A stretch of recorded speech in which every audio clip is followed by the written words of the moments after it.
What's up guys? Welcome to IETB, iOS News and Update. So ngayon guys, inilabas ni Apple itong iOS 17.5 Beta 2. So sa akin, itong Beta 2 ay meron siyang 508.1 MB. So nanggaling ako guys sa iOS 17.5 Beta 1. So sa build number ng Beta 2, so meron tayong 21F5058E.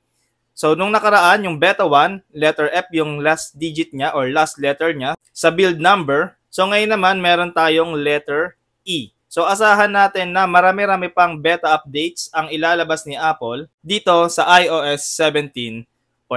So, speaking of new features, guys, wala masyadong bagong features dito sa 17.5 Beta 2. So, nagkaroon ng bagong features sa Beta 1. So, dito sa Beta 2, more on stability lang din siya and bug fix. So ito pa yung ibang iOS beta na inirelease ni Apple kasabay ng iOS 17.5 Beta 2. So meron tayong Beta 2 ng 17.5. Meron din tayong iPadOS Beta 2 na 17.5 din. Meron din tayong macOS 14.5 Beta 2. tvOS 17.5 Beta 2. visionOS 1.2 Beta 2. watchOS 10.5 Beta 2, and yung Xcode 15.4 Beta. Ayan, so hanggang dito lang tayo sa Xcode 15.4 Beta. So pag-usapan natin yung performance and battery life nitong 17.5 Beta 2. So bali 2 days ko nang ginagamit ito guys, hindi ko siya agad ginawa ng review dahil inobserve ko muna.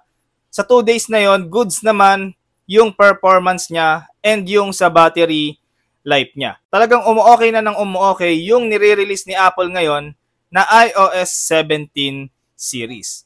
So pag-usapan natin yung sa Geekbench score niya. So sa Geekbench guys, ito yung sa CPU benchmark. Nag-run na ako ng CPU benchmark.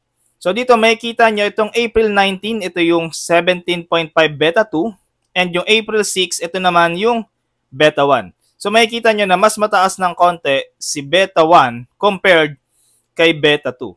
Ganon din naman sa GPU benchmark. Mas mataas din yung Beta 1 compared kay Beta 2. Pero konti lang naman yan at hindi nyo naman yan manonotice sa real world usage nyo. So pag-usapan natin yung features lang na dinagdag ni Apple dito. Ito guys, hindi natin to mararamdaman dito dahil para lang ito sa EU. So sa EU, meron na pong web distribution sa mga naka-iOS 17.5 Beta 2. So para lang po ito sa EU. So ito po yung news update ng Apple. So nirelease na nila itong web distribution na to para makapag-download yung mga nasa EU from web applications. So ibig sabihin guys, sa labas ng App Store, makakapag-download na sila gamit itong Safari. So ito yung bagong update na inilabas ni Apple ngayon para lang po sa mga nasa EU at naka 17.5 beta. So para sa mga hindi nakapanood nung Beta 1 ng 17.5, check nyo na lang sa YouTube channel ko.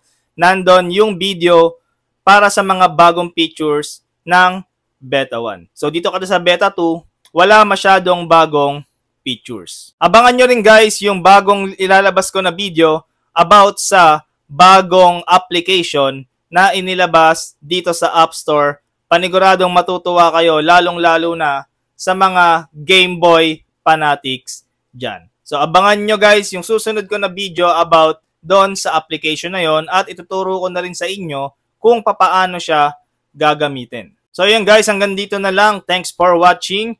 For more iOS contents and iPhone tips, follow me here.